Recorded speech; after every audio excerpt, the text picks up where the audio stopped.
Welcome back to Conversations with Allie. Today we are going to have a raw and honest conversation between parent and child. That will be me and with my son, who is yawning right now.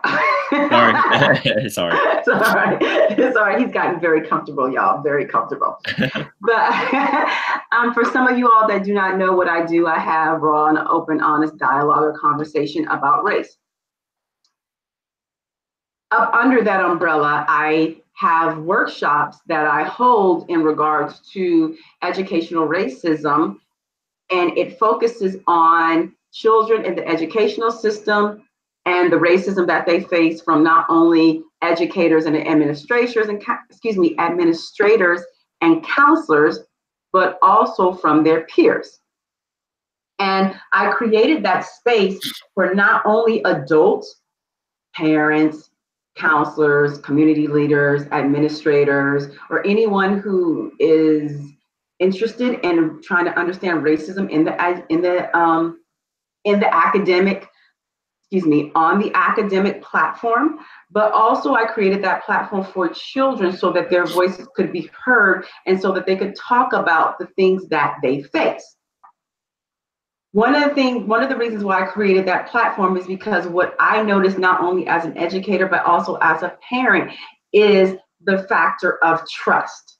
Our children who are facing discrimination and racism, as well as those who are witnessing it, do not trust us as adults enough to come to us and to allow us into their space to let us know what is happening, either in regards to what they're witnessing or to what they're experiencing. And so today, I thought it would be good to have my own child.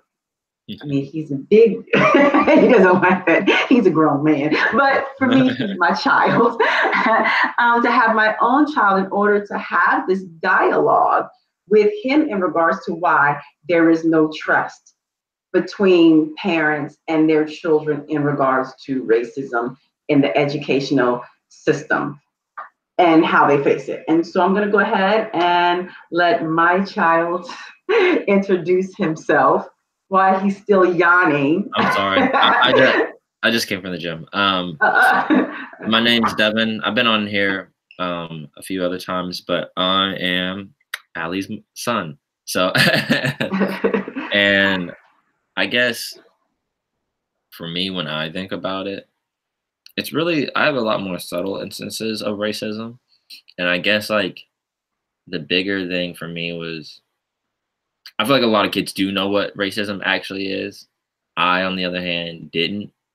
Because I think we had this conversation before too on Facebook and other things where I like made a post basically just kind of explaining that like I would experience things that later I would know or recognize as racism, but I didn't think about it as racism at the time. So like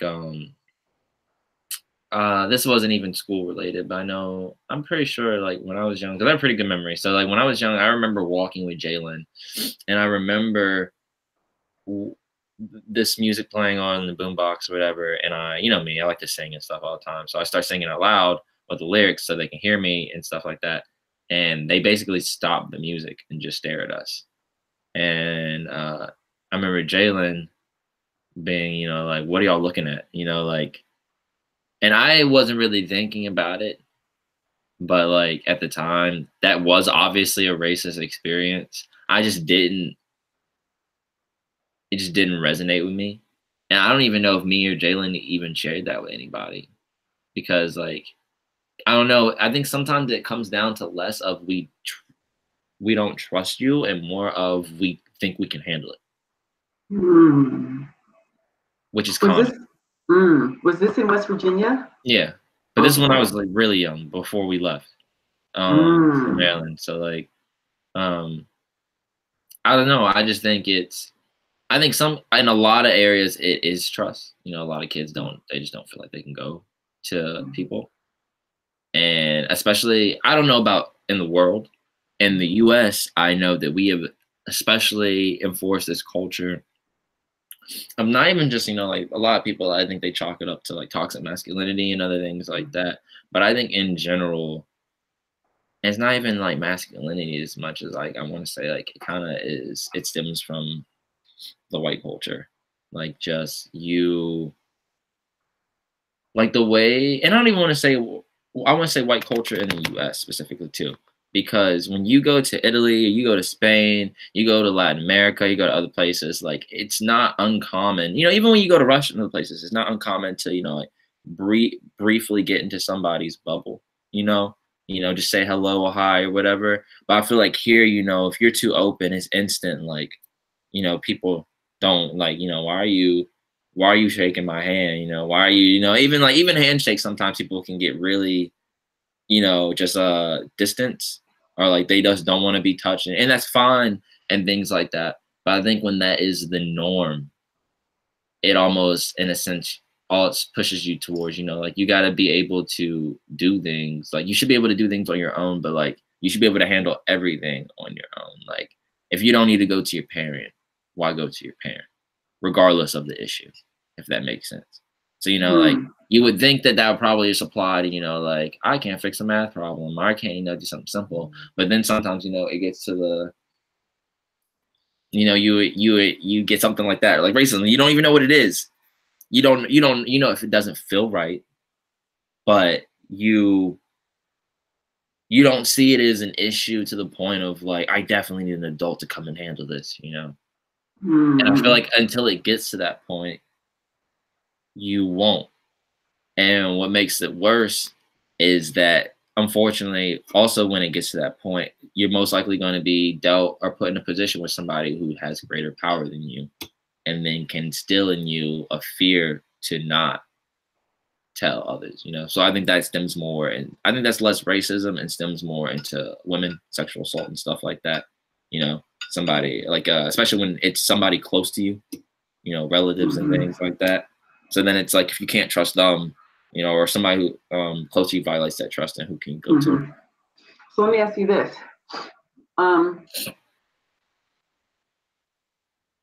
What is it that you think that we as parents should be doing so that you all can trust us enough to come and tell us when you've experienced something concerning racism or anything, but really we're talking about racism today. But racism, so as any inkling of discomfort that you feel in regards to it, you come and you do share that with us. I think one thing that does help, it's weird, I'm not completely against, spanking your kids, but I do think that, like, to a degree, that can also affect the relationship, about certain things, especially because depending on the experience, or, like, especially, some people might expect you to retaliate violently. And if you don't respect, or if you don't retaliate in that way, or, react in that manner, you may feel shamed in some sense, like, I know I've had experience, where people call me certain names, or like they say something to like a girl like Snicker Licker or something, just some some racial slur, and I'm not the type. I'm the type of person, as long as you're not in my face with it, you're not approaching me. Say what you want. Obviously, I may be upset or whatever, but like, I'm not wasting energy on that. But I do think that can also be like a factor. So I guess, like, for parents, I really think it's just talking.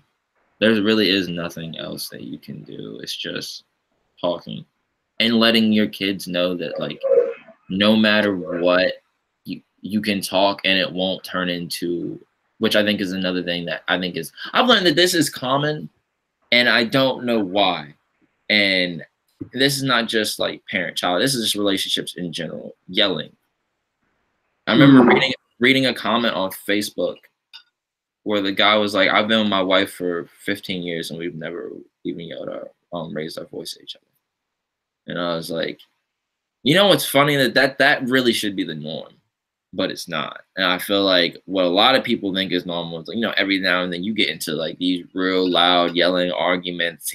Like, I think there's a difference between being passionate and like you're not, there's nothing even fruitful about the discussion. It's just both of you bantering and not even in a funny manner, kind of just like cutting each other down. So it is toxic. It may look playful at times and other things and like that, and you two seem maybe cool with it, but it's not good. And I think, you know, like sometimes, you know, me and Lady can get, and even you know, you see how Jonathan reacts. I think that's when it's most, you wouldn't know that it affects your kids probably when they're teenagers or when they're like, I don't want to say teenagers. Like, what is it? When you're a child, basically, you're 10 years old. But when you're like Jonathan's age and younger, You know I you're think, not supposed to be saying his name on here. oh, sorry. But when you're when you're his age and younger and you're a kid, I feel like you don't hide those things as well, or you don't try to hide those things. So you, when things get really loud or you get really upset, you know, or people are screaming and other things like that, you may, like, you know, hide your face, or, you know, you do little things, or you're frowning, or you kind of get silent, you know, when people come and talk, like, or when your parents come and talk to you. And I think that can affect you in many ways, in the sense of like you've kind of, it kind of sets like the tone. You like, this could possibly occur when I have future conversations with you. Okay, so I'm gonna jump in. So Yeah. you're basically saying that in the African American, I'm gonna say African American community because that's, you know, what, you know, that's our box, our bubble. Yeah. That in the African American community, that maybe the reason why our kids don't come and let us know what's happening to them in regards to racism, whether or not it's in the school system or not, is because we do in our community have, depending on location, region, just history, we have, depending on where you are in that community, there is a history of yelling. And there is a history of discipline. And because of the way that history of yelling and discipline looks, and when it occurs, it may put our children in this position of not sure of if they should tell, when they should tell. I don't know what else to say after that. You know, I think, yeah. Am I saying that right? Or yeah. And I think just in a sense too of, almost, it's not like that it's, you know, because I think I was raised in a pretty good home, pretty good family and stuff like that. Like, I was raised pretty well to be a good person and whatnot. So if I did anything wrong, it would be on me. But I think a lot of, when you're a kid, and this is what I think too, like, I feel like a lot of people, they put the blame on parents, but a lot of the blame also falls on kids. And but why? Why should it fall no, on you? I say this as, you have to hold yourself accountable as well. And that's self-growth. Where I feel like back long, like ancient times, you had to you're taught at a young age, you know, like that there are responsibilities, there are certain things that you have to do, that you do regardless of whatever. You do have some accountability despite your young age. Obviously, there are older people who need to look out for you, because I remember, like Izzy said in the last video, it takes a village, you know. But at the same time, if that village constantly warns you, and the village constantly goes out of its way to take care of you, and the village, you know, it constantly does things to reinforce the good, and you are constantly putting yourself in negativity, in harm's way, you know, bad vibrations, whatever. I think that's where we need to take accountability as, not kids, I want to say, as much as like, I just want to say youth in general. Like, Okay, and that includes me. Like, okay, so I'm jumping in. yeah. So let's do an age range, because if you're an 8-year-old, 7-year-old, a 12-year-old, 13-year-old. Oh yeah. That's different, obviously. Okay. After a certain like, you know, age group, like even though there can be 8-year-old kids who do evil things, that's not like common. But like at the same time, like obviously for a certain age, yeah, then, you know, like parents, like I'm not saying parents aren't responsible at all, but I'm saying like as you get older, you do have to hold some accountability on your decisions, you know. So like when you are raised, like let's say like you have the yelling, like your parents kind of deal with the yelling issue, you know. It's kind of like divorce. I got you, but Devin, I'm gonna just like I understand what you're saying, but how does that tie into racism? How does what you're saying tie into the reason why we have children who are experiencing racism from the time they start walking and going into school till now? So how does that tie in? Oh, and I guess like that's what I want to say. Like it ties in the sense of like obviously when you're younger it's different because at that point it's kind of like even when you're an adult, when you live in a high crime area, there are so many things that have placed you there and have made it, even if you are actively really trying to make it out, make it impossible or damn near impossible for you to get out, especially for you and people like you to get out generationally and not just one of you every 100 of you, you know. So like a good amount.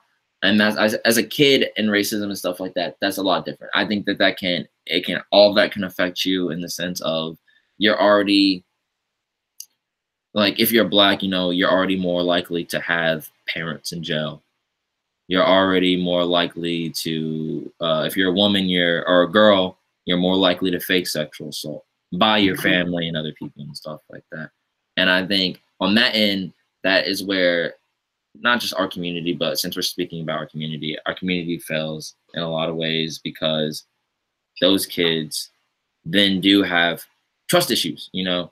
And then and I guess that grow like it goes for what I'm saying for all like the little kids and stuff, and accountability is like that's different on the scale of when you are not even just one kid, but like a large portion of your entire community. Like what was the statistic? It was high. It was like 80% of black women by the age of 13 experience at least sexual harassment from within their own circle.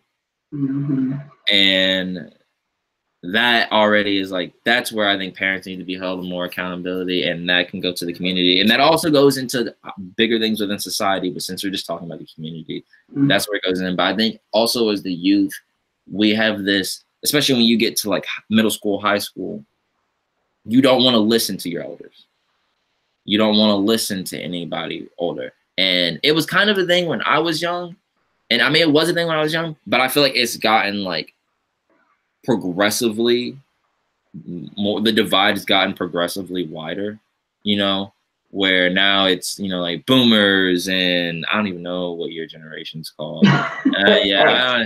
Generation X, you know, and millennials, and then, you know, all these other things.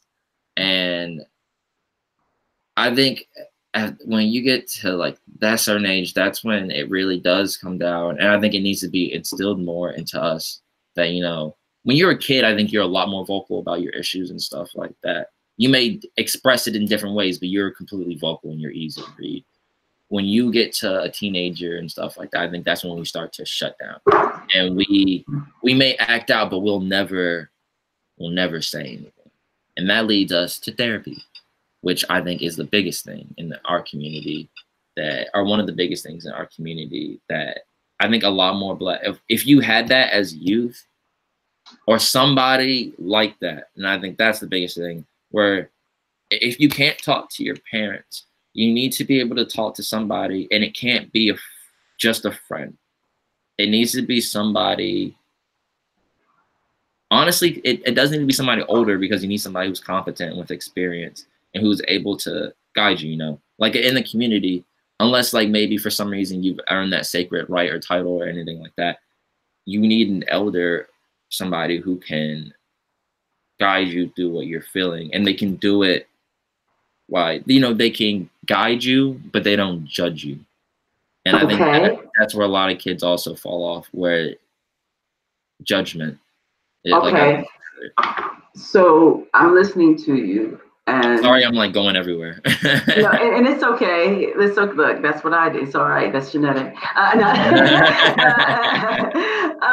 So what I'm hearing to you is you're saying is that because of the breakdown of our community due to colonialism, because that's I'm throwing it in there because what you're describing is basically like you mentioned elders, Yeah. you mentioned trust, you mentioned trust issues in regards to sexual harassment, which of course leads to usually sexual abuse, and even at times physical abuse or mental and psychological abuse. You're saying, and then you also mentioned spankings in the form of discipline, Yeah. like the yelling that goes along with it. That is, we know that is prevalent in the African American community or communities. That all of these things have basically been put on our children in our community. And therefore, because of all of these things, now here it is, they're thrown with another of the biggest issues that we have to face as a people of color, which is racism, which is the contributor to all these things that we're facing in our community. Yeah. And then there's this expectation for our kids to experience when we know they're experiencing these things, and we, to a degree, we give them some form of insight. It's always going to look differently depending on the community and the family. But we are expecting them to tell us, and they're not going to tell us because there are already trust issues and barriers in our community that have already started to shape how our children will even interact with us. Mm-hmm. Because, for example, if they're having issues in their own community and household and family in regards to a family member, cousin Chris, who's older, who may be inappropriately looking or attempting certain things with certain of the kids in our community, and it's right in the household where mom and dad is in, and in the back of their minds, they're thinking, well, if you can't protect me from my cousin, how do I think you can protect me from somebody who has more power than my cousin? Am I saying that right? Yeah. Okay. And just, it also goes back into like my big thing is I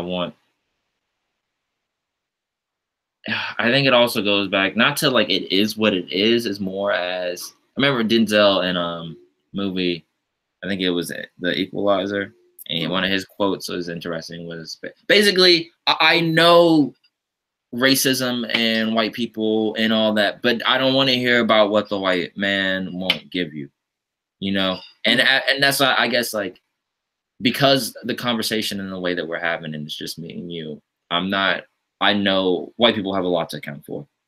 We're gonna move that off the board because there's too much to go into. but at the same time, that's why I say, like, when it comes to parents and youth, like, I think it really is parents, like, it's just, it comes, and it's showing, it's gonna come with time. You just gotta keep doing the best you can. Like, because there really is nothing else more to do than just talk, you know? It really is just talking. I mean, people actually express, and it doesn't even need to necessarily be talking as much as, like, you find some healthy medium to express yourself. You don't necessarily need to say a word to mom and dad, but when they can see it in your dancing, and they can see it in your music, or they can see it in any type of art form or any type of skill that you put it out with. And it shouldn't just be like a workaholic thing. It should be like something that allows you to put yourself into it, you know? And I think when you have that, things will change a lot. But again, I think therapy and other things like that, again, are what's important, especially because that goes like the Denzel Washington quote. The reason I'm saying that is because he's basically saying, I get it. And I get, like, you didn't choose to be born here. You didn't choose to have the parents you did. You didn't choose to have the shitty life that you did. You didn't choose to go through all this bullshit. But if you make this decision right now, who are you going to blame? And I think that's where we fall off a lot, especially because when we get to a certain point and somebody does reach out an olive branch, we won't take it. Okay. And not to say that we should be accountable in the sense of like we are just completely wrong or evil or anything like that, more in the sense of because of the world we live in, we just have to move different. And I think, what is it? The definition of insanity is doing the same thing, expecting it to turn out different. And I feel like that's what I've noticed with a lot of people. I think people who tend to have trust issues also tend to either you have bad habits or you tend to fall into bad habits because you can't get out of that cycle of not trusting. So because and especially when you can't trust older people, I mean that's the sad thing is when you can't trust elders or the older people, who can you trust? Because at that point, it's literally everybody most likely has less experience. Everybody most likely is less likely, like they may be more likely to understand you if they're part of your community. But outside of that, even elders within your own community can understand you a lot more than, like a lot of my white friends out here, and things like that. And that's like no whatever to them, but just to say, like the culture and everything is that deep. So like when you can't trust that aspect of your culture or that part of your culture, and you live in a world where like all the other, or not all the other cultures, but one culture specifically makes it a point to let you know that your culture already isn't worth anything. Your people already aren't worth anything. This is just something that normally happens. This is just like sexual assault. Why are you surprised? Crime. Why are you surprised? Like and when you're growing, especially. I know that this is not the most part, but especially if you do grow up in places, like I'm just like the hood and other things like that, then I can easily see how you have trust issues with elders and trust issues because those are the people who are most likely going to exploit you. I mean, that's just history. I mean, who are the first on the front lines? It's the youth. Like so like when you witness that constantly too, I think that is another reason, so it's like you have to choose between a mother and father. And even if they're doing the right thing, they may not be able to provide for you the way that you would like to be provided for, or other people, or you've seen other people be provided for, especially, I think, is another thing that gets you. Okay. So I'm going to jump in because, we've got probably like 10 more minutes. Sorry.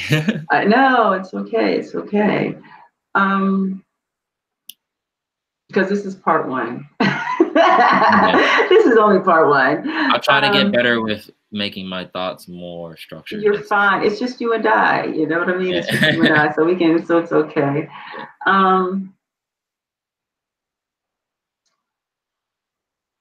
So can you identify at least one thing, knowing the fact that melanated communities, marginalized communities, like the African American community, of course, our indigenous communities, whose children, Latino children, who are facing racism on a consistent basis.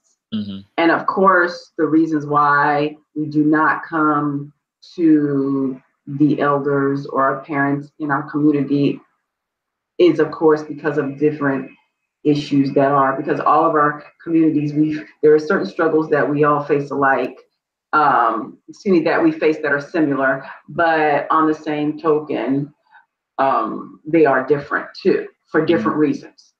Mm-hmm. What is the number one thing that we as parents can do in order to instill in you to trust us at an early age? Like, what is one of the key? I know there's probably many you may be able to think of, or several, but can you think of at least one that you think is very, very important that we as parents could be doing in order to gain your trust so that you will feel comfortable literally coming and telling us anything, the good and the bad? I think not dismissing us. I think that is the biggest thing that I will say parents fail at a lot. I think we don't want to, and it's reciprocal. I think it literally is also because that is the energy that is kind of given to us. I think when you tell a kid, when I ask you, especially when I'm not dumb, you know, like, you know what I mean? When I'm 3 years old, but it's like, I know Einstein didn't say that, but like when I ask questions instead of constantly getting answers, I'm not giving anything. I'm just told because I'm a parent or because of this. And it's not like in the sense of, I'm doing this to protect you, or I'm doing this because of this. It's just like, you just don't want to do this. and so like, or you don't want to listen. I say something and you know me. I repeat it. I repeat it. I repeat it. I repeat it. I repeat it. I'm like, I'm telling y'all better listen to me. And if nothing goes right, I'm like, I've been saying this all day. And then y'all just like, no. I'm like, how are you mad at me? And so like, I think when you receive that energy as a kid, then it kind of like, especially depending on things in your life, and those are just like the surface things. When it's the surface things, may not affect you as much. When again, it goes to all the things we talk about, like sexual assault or violence, or just in general, you just have trouble in school, you just hang out with the wrong crowd. Things like that can lead to just like, I don't know, it's like, what do you know? You're too young. You're like, what do you know? You're too old. Like, this is a new, and especially, and it doesn't make sense at first because, people are like, you're a kid. Yeah, except the problem is I grow up. So then and if you pay attention, I bet you all the kids who said that when they're younger, when you look at them now at the age, they are the kids right now that are going, like, you are old heads, you are haters, man. This is a new generation. Just let us be. Like, we just want to create and do our thing and have fun. It's those, I guarantee you, it's those same kids. It's the same ones that you were kind of like, in general, we were all being dismissed and all those other things like that. But especially the ones who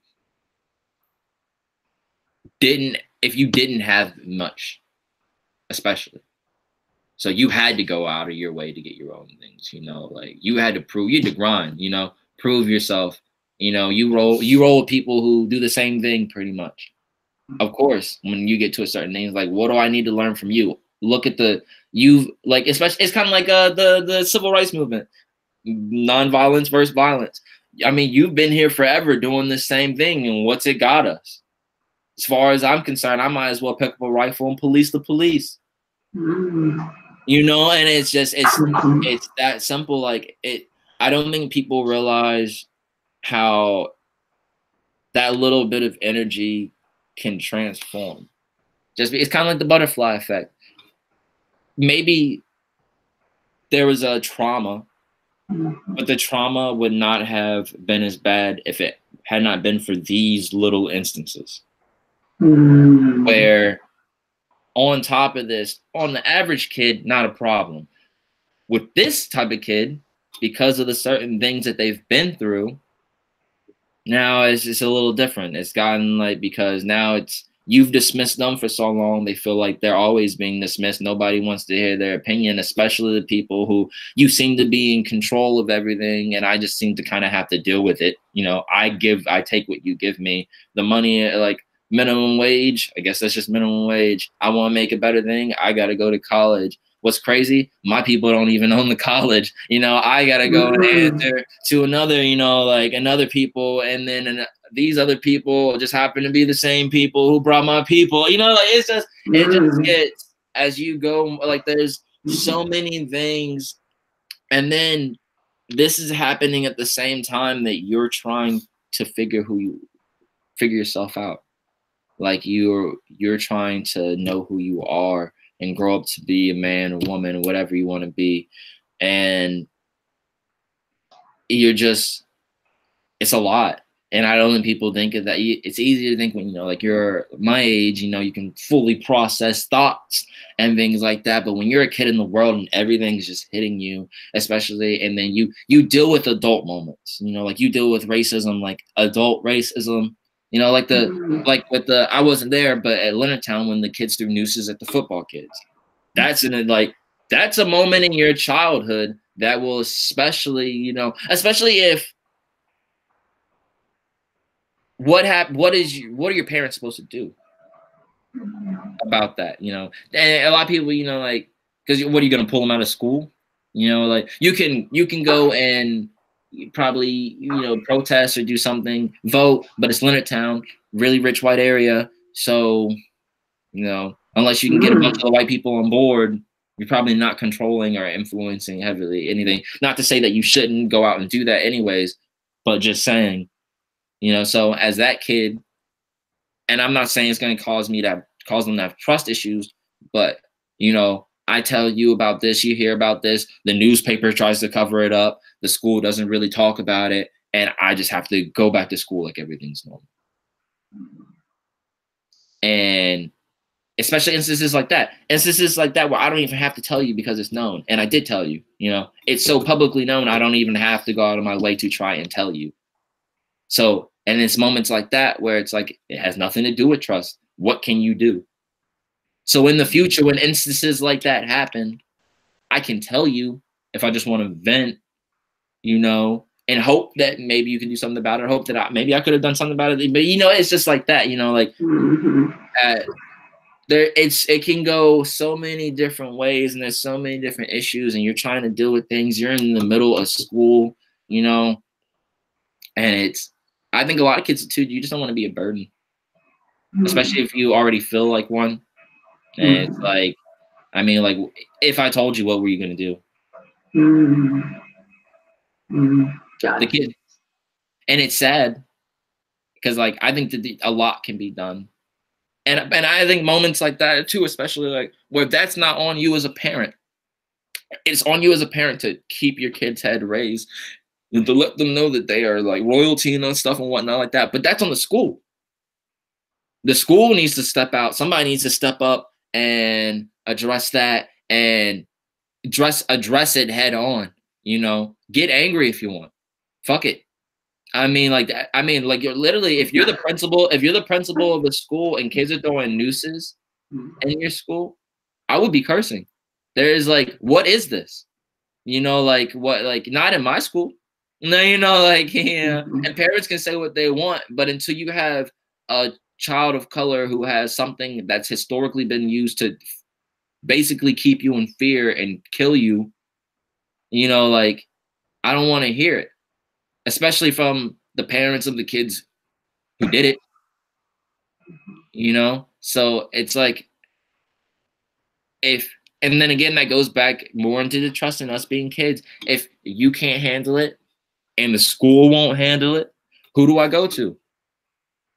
And then, you know, therapy is it's getting more open now, but, you know, back in the day, not really. So I can't go to you. I mean, even if I could, you can't do anything. The school refuses to do anything for me. I can't go to a therapist because I look weak. I'm not going to a therapist. Fuck, I look like. You know, like, it's just, I'm sorry, and I'm gonna stop cursing. I'm just saying, it's just like, it's that mentality that, like, it literally, society pushes you. So it's like, you know, like, we demonize cursing, we demonize sexuality, we demonize being black, but it's all the things that society pushes you towards. Society wants to play a lot of hip hop. Society wants you, you know, like, you want to go to the tanning booth. Look at Donald Trump. You know, like, you want to be darker than you. You want to do all these things while demonizing them, and you wonder why kids and adults, everybody in general, you wonder why people have trust issues, why people are depressed, why people have these issues, and it's like, especially the people who are the most marginalized, and it's because you take the most beautiful things about us and make them unavailable to us. And so, like, I think that's just another big thing. That's why I think it's not just between the parent and the child. There's so much that goes into it there's so many things. Like the parent can do so much, but again, it's like Isabella said, it takes a village.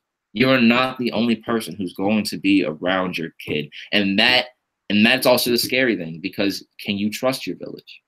Mm. Yeah, like, Mm-hmm. and if you can't trust your village, then Mm-hmm. you do have a problem, because that is the whole, like that again. And then that's where another place where the trust builds. If I can't trust the village here, I can't trust the village at school. I can't trust the village, like if I can't go anywhere, who do I go to? And especially, it's not just enough that I go to you if you can't do anything for me, because then it's like, I'm just here. I could have just been here. Now I'm Mm. here with you, not doing anything. So, so I don't know. I just think that there's just a lot that goes into it. Wow. Okay. So Sorry. you said no, it's all. Do not apologize. This is good.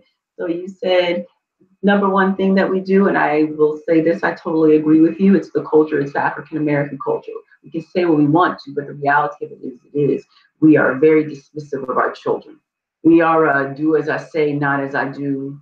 People, we boast of it, we brag of it, not recognizing that we are in a time now where we can shift that type of thinking and start to really raise holistic little beings and become a community that is holistic. We're still coming from the place of the plantation lifestyle, which was imposed upon us. And that type of thinking and the way that we've been raising our children for the last 400 years was not the way that our ancestors raised us to be. And we've taken on something that was imposed upon us by colonialism, and we won't relinquish it. Mm-hmm. Like we're holding on to it for dear life, Mm-hmm. instead of trying to recognize that between some of the things that we were able to keep and develop, there are other things that need to be let go during this whole process, since we've been here for the last 400 years, and really to a degree 500 years, depending on which European power brought you. Because if you're African American, or no, excuse me, if you're from the African diaspora, it's 500 years, because the Spanish, of course, that's another conversation. You know how I get. I would say they brought us here, the Spanish brought us over here. All right, and so no, you're absolutely right. I never thought about. I've always thought that that not trusting us was number one, but I'm recognizing is the reason why there is no trust is because the root problem is we dismiss our babies, we dismiss our children. And so therefore, and that's true. I've had so many of young people to come to me who said, I remember even y'all said it and I didn't listen. I'm going to apologize to you on live. I'm so sorry. All right, but no, I've even heard young people come to me, and the youth come to me and I've said, hey, did you tell your parents? And they were like, yeah. And that was it. And I was kind of thinking, this child just went back and told their parents this, and the parent is not even going to come to the place that they need to go to, come to or go to in order to address this matter, and their child's under attack. And so you're absolutely right. We have a major issue in our community with dismissing our children, with dismissing our babies, and not showing up. Because that's what it is we're not showing up. We're dismissing them in our households because we don't want to listen to them, because of that age, listen to what I say, not what I do. We're under attack ourselves, again, thinking that it's okay to be dismissive of our children and putting our frustrations and needs in front of our children. And not to say we do it out of malice, because we don't. We do it out of a way of protecting everything we have, but not recognizing that we're going to have to start being a people that is creative and innovative and willing to shift our mindsets and our behaviors and actions to go along with that. Because it doesn't mean that it's a bad thing. It just means that we're going to have to come outside of something that is intergenerational in us. Yeah. Or is generational with us. And that it's time for us to come outside, to go beyond that and come outside of that. Because in the end, we think we're protecting our kids, and what we're doing is we're continuing a very negative and psychologically powerful cycle, I want to say, against our children, even though that's not our intent. It's not a cycle against your children. You're just you're widening there's a gap, and it's just widening. Okay, yeah, and you don't realize it because you're not. You're thinking like maybe tough love mentality. And I realize this kid does not want tough love. They want love. You know, they at least want acknowledgement. So not like just oh, okay. And then you go on about your day. You know, like, I just told you that I got bullied, and you just yeah. No, you're right. Yeah, you told me to. Yeah, you told me to man up and to toughen up.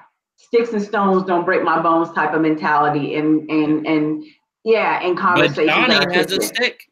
yeah. No, you're absolutely right. You know, and you're right. And we're in a place now where we don't have to be that way. We don't have to live that way. It's not to say that there aren't places that still aren't stuck in that paradigm, but also too, that comes with us trying to, at the same time as we're battling racism on the outside, us rebuilding and healing our communities on the inside. Mm-hmm. And I think sometimes we think that we have to focus on one instead of recognizing that we can actually deal with both, and we can deal with the different levels. And so, no, oh my gosh, I love it. You said being dismissed.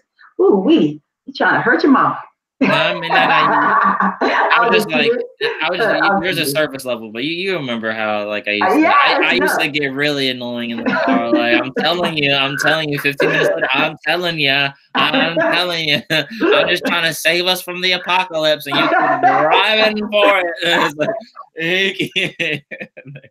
You're right. No, I mean, no, you're right. Because as parents, we've all done it. We all do it. We all continue to do it. And so I do want to thank you for that, because I think that the key thing, and just so you know, when I do my next workshop, I'm definitely going to have up on my PowerPoint dismissiveness. I'm going to have that up, and hopefully some of the youth that are there will actually bring it up, so I won't have to say it. I think that'll be the easiest one. That'll be the easiest one, because you're a kid. You know, nobody wants to listen to you. Like, what do you know? What do you know? What are you doing? What do you know? Go to school. No, you're right. You are absolutely right. And as an educator, even I hear that sentiment all the time in regards to everything, even if it's just a child being sick. As parents, even for me, you know, you were sick, it didn't matter that you couldn't breathe out of both of your nostrils, and that your ears were clogged up, and that your chest was hurting. It was go to school. If you can walk and you can talk, go to school. And so you're right. Even we're dismissive with so much that it starts to build up. Mm-hmm. And therefore, once it becomes something big, because we've been dismissive for so long, we don't see it. And of course, the kids don't trust us, because when it was something, because here's the thing, and then I know I'm going to let you go because I know I've held up this time. You're good. And I know you got studying to do. The whole point is that for kids, what we consider as adults and parents not to be important, for children, the youth, it is. Mm-hmm. And because we did not take into account what was serious for our children, did I say that right? Yeah. We didn't take into account what they considered to be serious.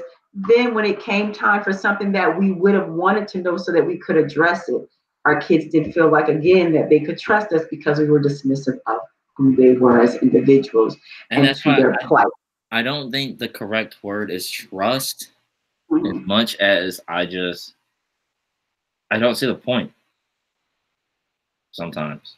Mm-hmm. You know, but that's I mean, and I think that goes hand in hand. Yeah. You know what I mean? Because I don't think a lot of kids are thinking, I can't trust my mom. You know, like they're going to use this against me or anything. Like, I just think it's more of you just don't see the point. And as a kid, especially, that's a big thing. If I don't see, and that's why, you know, it's one of those things as a kid you don't think about. It's like the reason, like, certain people, you know, a lot of people are misdiagnosed with ADHD, and it's because I think it's a lot of adults looking at you as a kid and not they're just being dismissive in some ways, like this kid does this and that, and then he acts like a little kid. I mean, there's some people out here who are real ADHD, and some of them, like, he's just acting like a kid. I just don't think that they don't fit into this adult realm that now you live in and have created for yourself. And so, like, when the child does or says certain things, you just, like, this can't be a little kid. No, you're absolutely right. And I totally agree with. That's another conversation for another time. Yeah. But I totally think you're absolutely right. I'm going to go ahead and close off part 1 of of trust and racism. And we are going to revisit this again. I don't know when, but we really are. I think I would like to have you and a couple of us more millennials on to address this. I don't know if I'm gonna have this. It'd be cool if we could. I mean, she might tell all our business. Maybe Calvin, Isabella, Amina. Yeah. Isabella and Amina seem like they're always down. Yeah, and so I think that would be a good mix. But thank you so much for coming on and not throwing your mama under the bus. Yeah. You could have. I was ready. I was armored up. I don't do that. I don't do that to my people. Not my people. No. Oh gosh. But thank you so much for joining your mom and having a conversation with Allie. And I will see you. Thank you for having me. All right. I will see you later. Bye-bye.